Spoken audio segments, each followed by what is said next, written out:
إن الحمد لله نحمده ونستعينه ونستغفره ونعوذ بالله من شرور أنفسنا ومن سيئات أعمالنا. من يهدي الله فهو المهتد ومن يضلل فلن تجد له وليا مرشدا.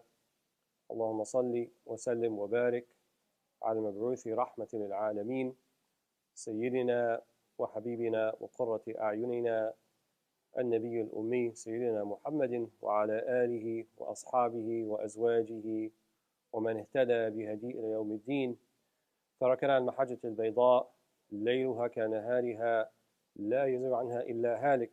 ثم أوصيكم ونفسي العاصية بتقوى الله كما أمر الله عز وجل في كتابه العزيز حيث يقول: يا أيها الناس اتقوا ربكم إن زلزلة الساعة شيء عظيم يوم ترونها تذهل كل مرضعة عما أرضعت وتضع كل ذات حمل حملها وترى الناس سكارى وما هم بسكارى ولكن عذاب الله شديد. ثم أما بعد. All praise is due to Allah subhanahu wa ta'ala, the Lord, sustainer of the universe. We beseech and implore Him to forgive our missteps and our transgressions and to offer His most salient blessings and salutations upon His last and final prophet, the one who is sent as a mercy to all of the created world, Muhammad sallallahu alaihi wasallam, and upon his kin, his companions, and all those who follow his guidance to the last day. He has left for us a clear, pristine path. Its day is as its night in its clarity, and all those who waver from it will find nothing but misery and destruction. Walead. So one of the things that is emblematic of the message and the teachings of our Prophet Muhammad ﷺ is that it's a course and a way for humanity. And it endears us and entreats us to be the best human beings we could possibly be.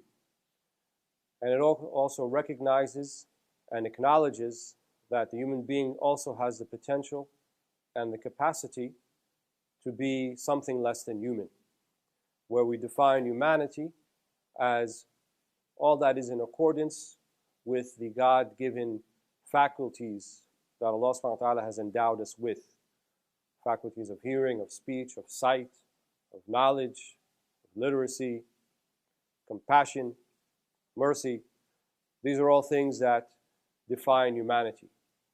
And perhaps all of those things can be summarized in one word: beauty.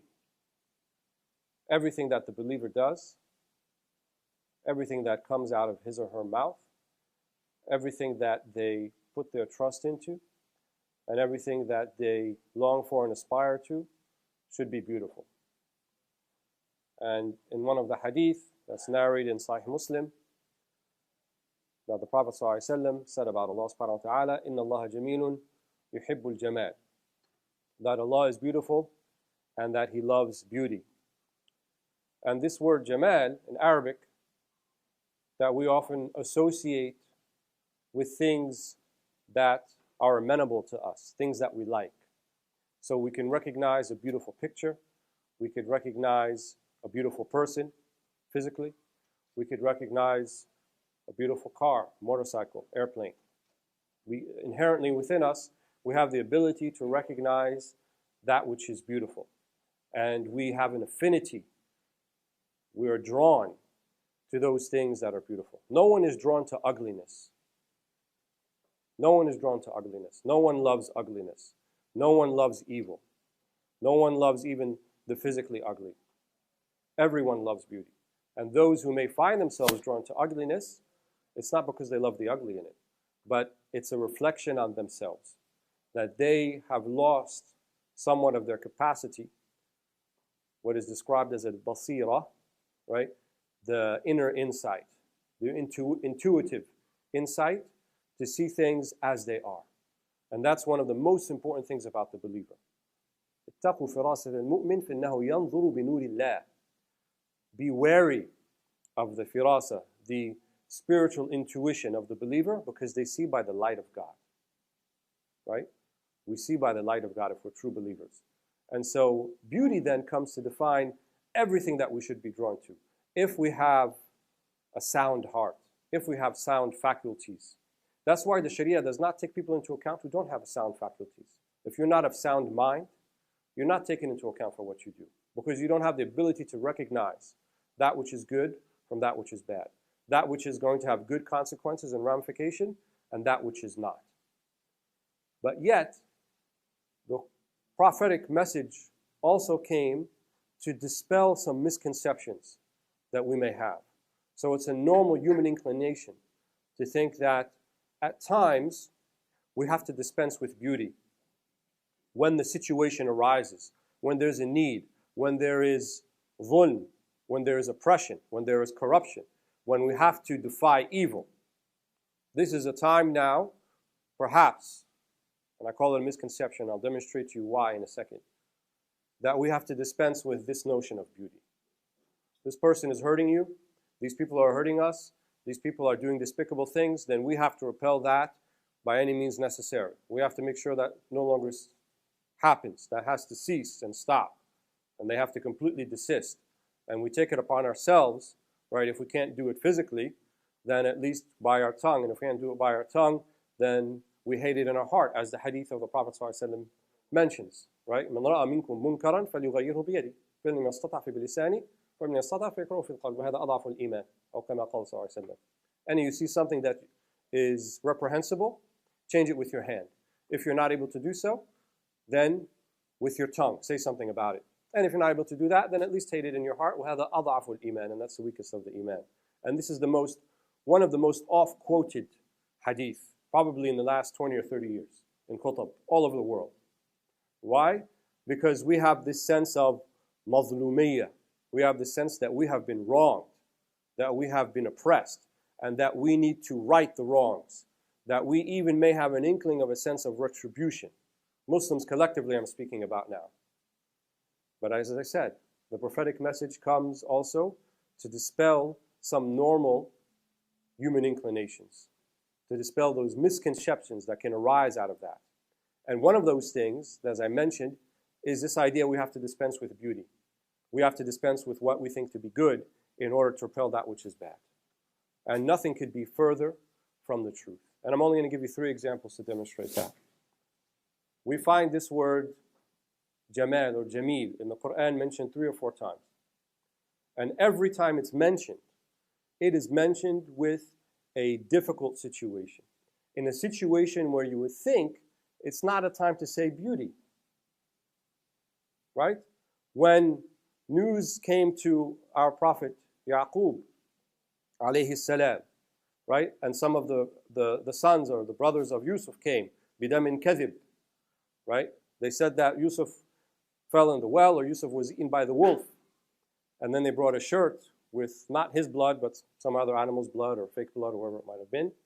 And they bring it to him, right? What did he say to him? بَلْ سَوَّرَتْ لَكُمْ أَنفُسُكُمْ أَمْرًا. It's not what you have appeared to say. Something, sawalat, right? Something overcame you of your lower ego, your lower selves. Difficult. Can you imagine the loss of a son by the hand of some of your other sons? Can you imagine such a situation? Your own son, gone. By whom? By your other sons. What a trial, what a tribulation. Not quite a time to think about beauty and nice and goodness and those type of things. It's difficult. What did Sayyidina Yaqub say the very next 2 words? فَصَبْرٌ جَمِيلٌ. عَسَى اللَّهُ أَن يَأْتِينِ بِهِ جَمِيعًا. صَبْرٌ جَمِيلٌ. I will have a beautiful sabr, a beautiful forbearance. A beautiful forbearance. Not just any forbearance. Not just, okay, let me be patient and sit through this. No, it's going to be a beautiful one. He took that as an opportunity to fulfill not only his mission as a prophet and as a messenger, but as the epitome of what the beautiful human being is. And when the beautiful human being, when they are accosted and encountered with very difficult situations, they don't lose their humanity. It's not an excuse at that point to dehumanize either yourself or others. فَصَبْرٌ جَمِيلٌ. Let me have this beautiful patience. Beautiful patience. I'll give you another example. I said 3. The second example. Many of the Quraysh who were opposing the Prophet Muhammad ﷺ opposed him in the most difficult of ways. Not just by speech, not just by word, but even it came to physical confrontation on many accounts. And these also were the relatives and former friends, even clansmen, tribesmen of the same tribe of the Prophet Muhammad ﷺ. Because we speak about Quraysh as if they're like some foreign tribe. Prophet ﷺ was from Quraysh. Kana Qurashiyan. Right? He was from the sub-tribe of Banu Hashim, but nevertheless, he's from the same tribe of Abu Sufyan and Abu Jahl and Abu Lahab, right? And Umayyah, all of these people, he was from the same tribe as them. So they were kinsmen to him. They weren't like these foreigners that he can otherize so easily. And they said very despicable and difficult things to him. So what did the Quran exhort the Prophet ﷺ to say to them? What did it tell him to do about the things they would say? فَاصْبِرْ عَلَى مَا يَقُولُونَ وَهْجُرْهُمْ هَجْرًا جَمِيلًا. وَهْجُرْهُمْ هَجْرًا جَمِيلًا. Be patient, forbearant in the things that they say. وَهْجُرْهُمْ. وَالْهَجْرُ التَّرْكُ. It literally says abandon them, leave them. Right? And when you think about abandoning somebody or leaving them or forsaking them to some sense, you think it's not acrimonious, it's difficult. It's like, okay, it's not as easy as clicking unfriend on Facebook when it's in real life. Right? It's going to be some hard feelings and things like that.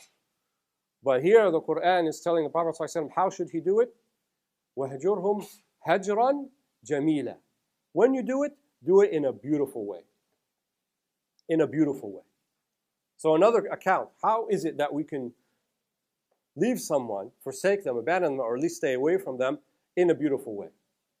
That's the second instance. And I'll give you one more instance, the third one, also dealing with the Prophet Muhammad ﷺ. There came a time when the Prophet ﷺ had a difficult situation with some of his wives, or all of them actually. And he lived a life of chosen austerity. What we call al-faqr al-ikhtiyari, walaysa al-ittirari. Right? Faqr al-ikhtiyari means he chose to live that way. He chose to take the lowest common denominator from dunya, and that's all that he needed. Because had he chosen, had he desired, he could have had as much as dunya as he wanted.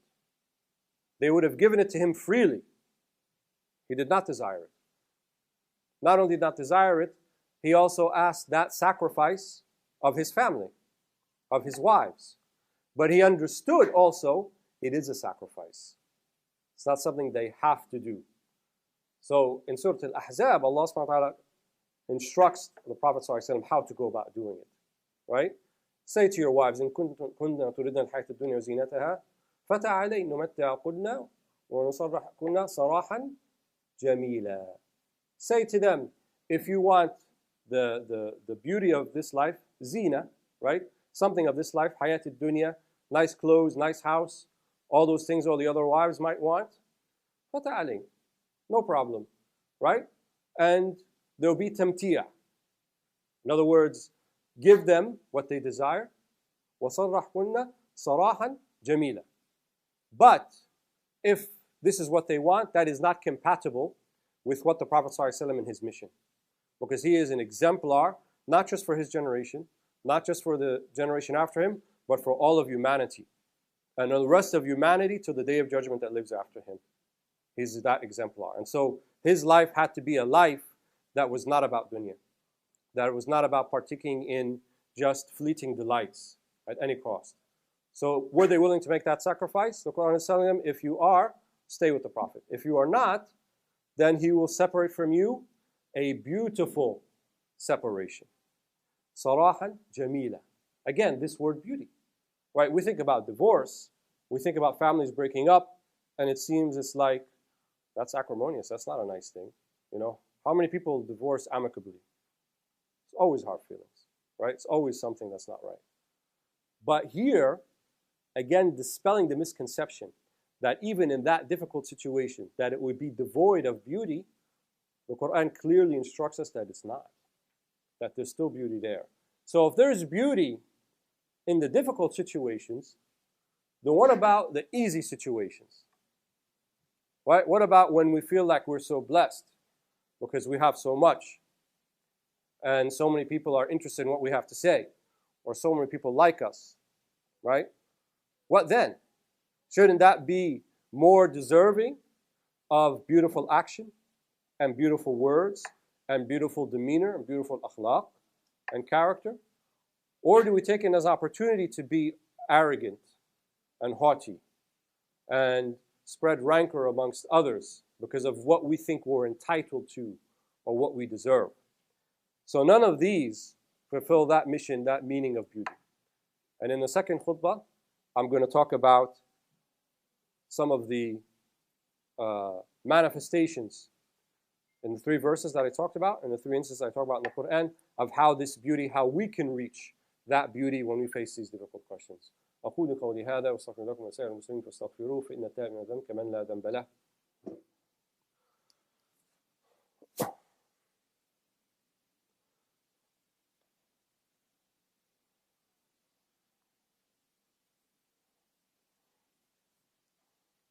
الحمد لله رب العالمين وأفضل الصلوات وتم التسليمات على المبعوث رحمة للعالمين سيدنا محمد وصحبه أجمعين وبعد.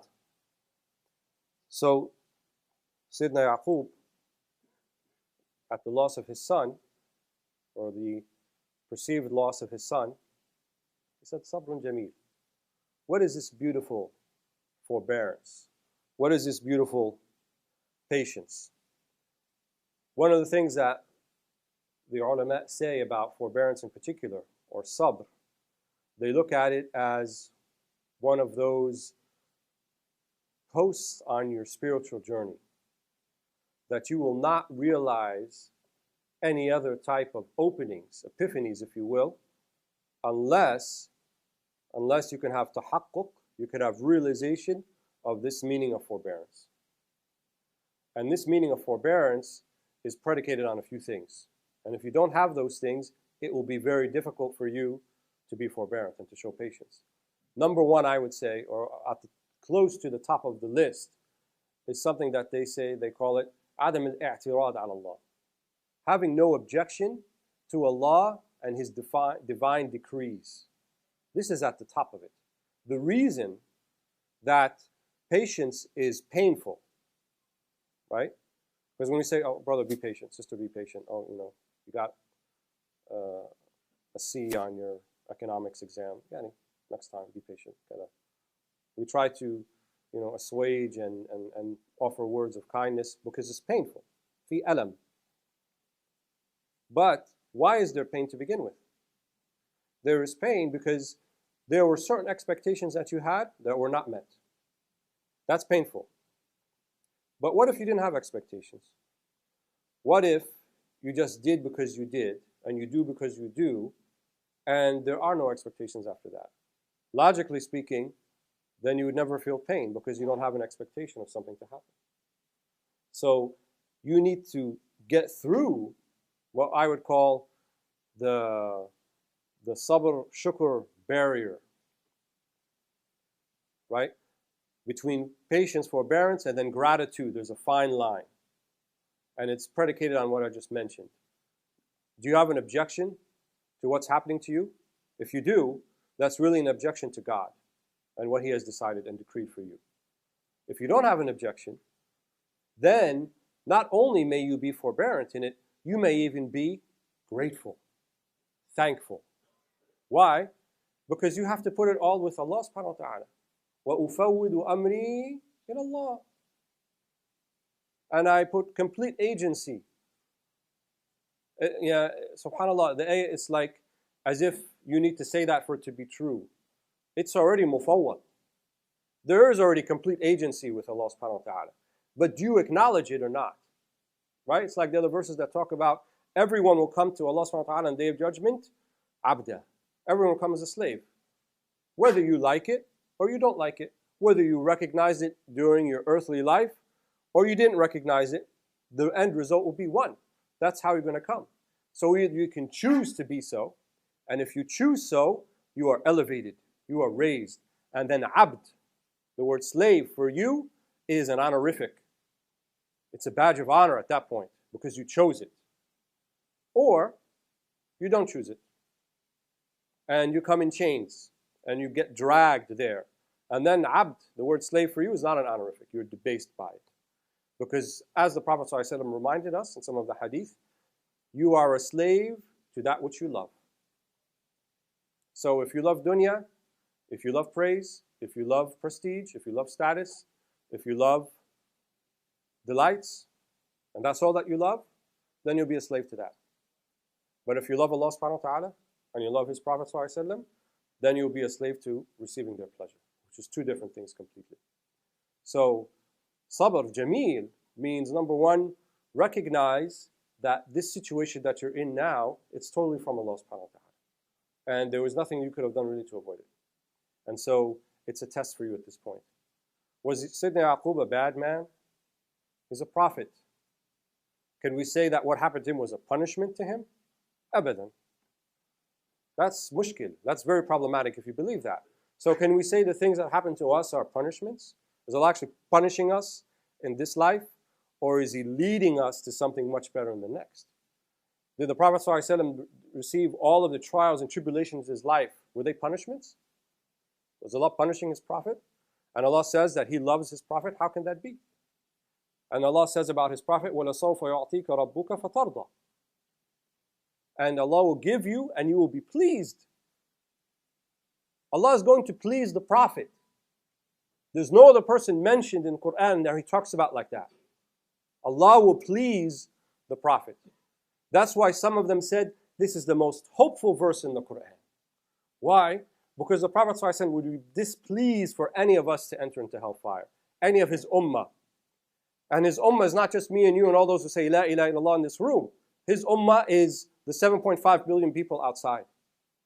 And the 7 billion who lived before that.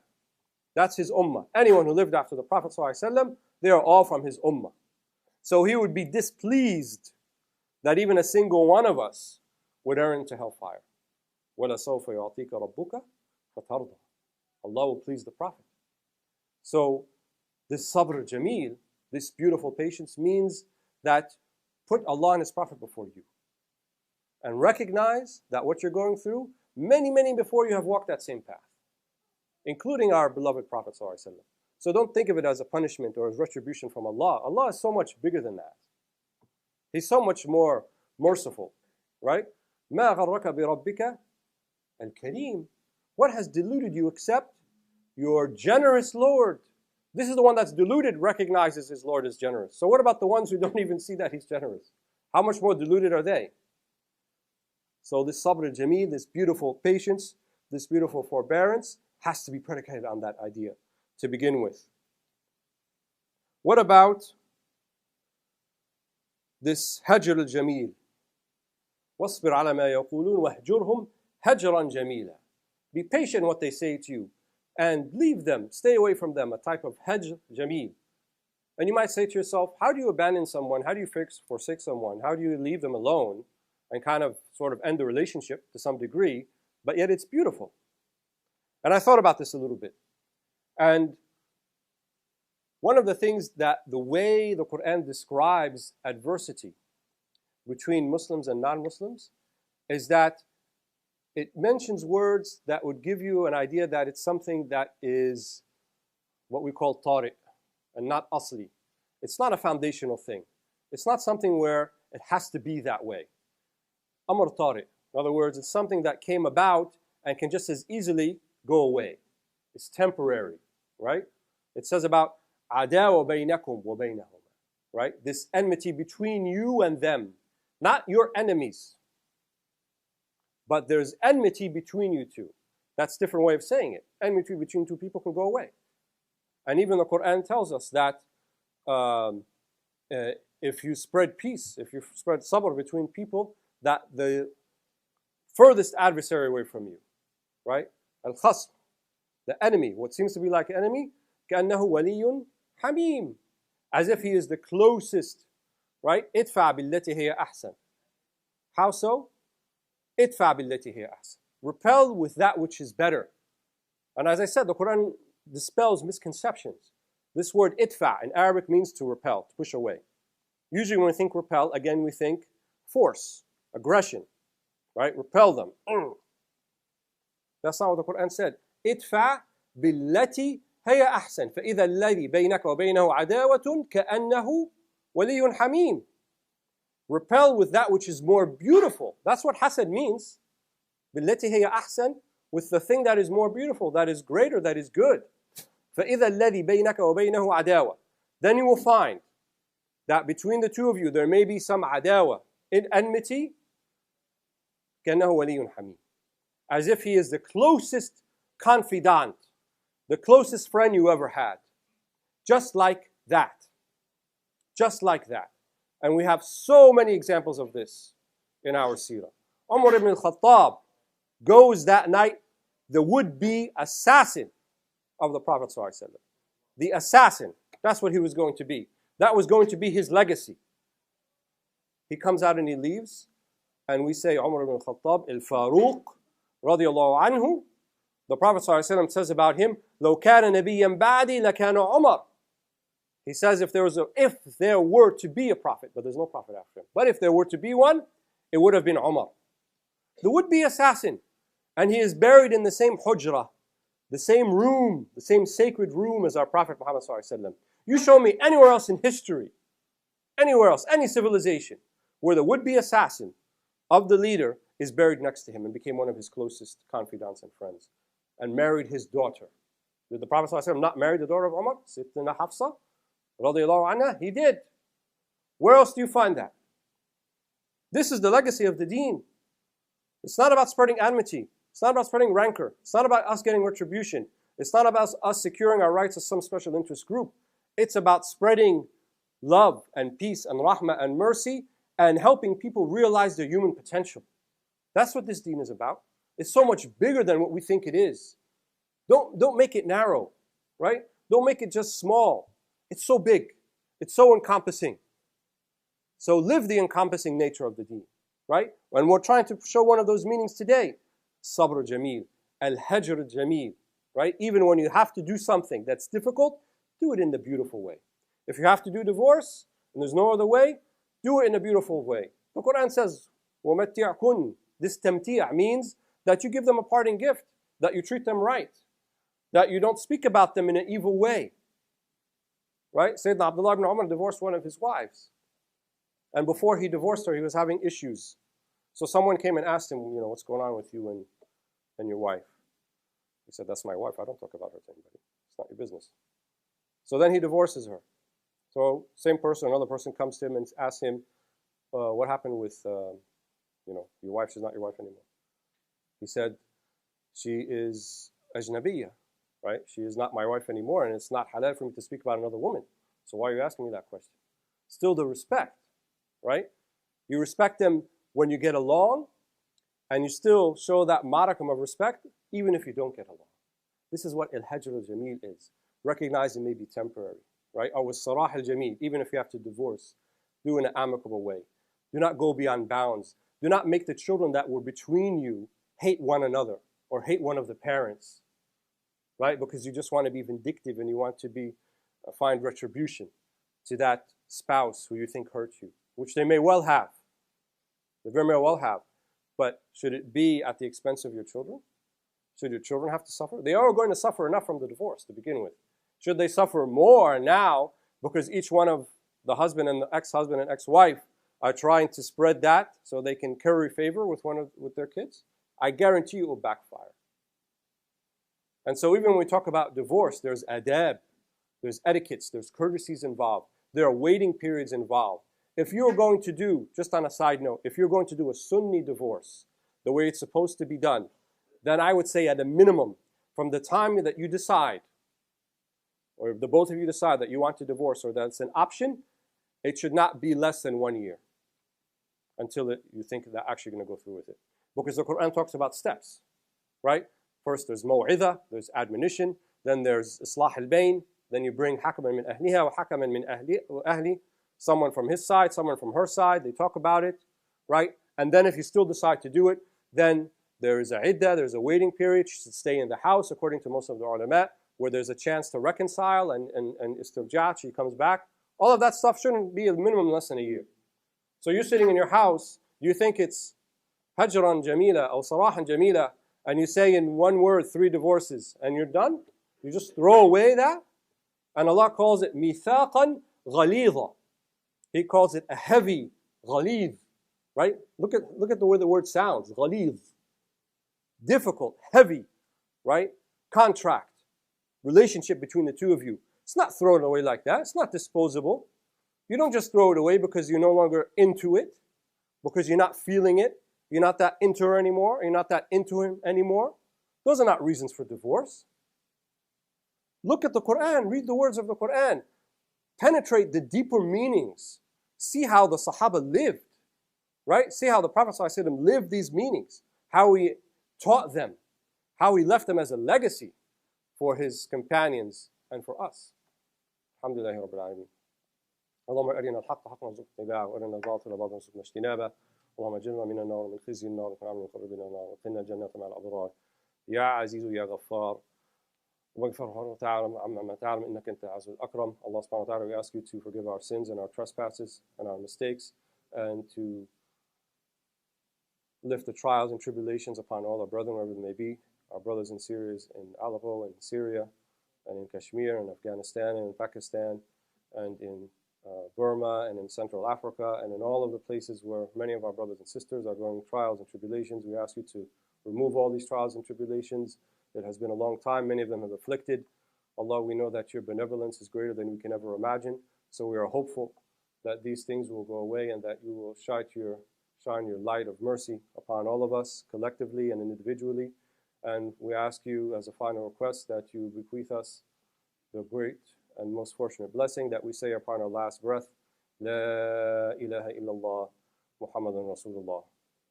إن الله أمركم بأمر عميم بدأ بنفسه وثنى بملائكة القدس حيث يقول إن الله وملائكته يصلون على النبي يا أيها الذين آمنوا صلوا عليه وسلموا تسليما اللهم صل على سيدنا محمد وعلى آل سيدنا محمد وبارك على سيدنا محمد وآل سيدنا محمد كما باركت على سيدنا إبراهيم وعلى آل سيدنا إبراهيم في العالمين إنك حميد مجيد عدد خلقه ورضا نفسه وزنة عرشه ومداد كلماته وأقم الصلاة.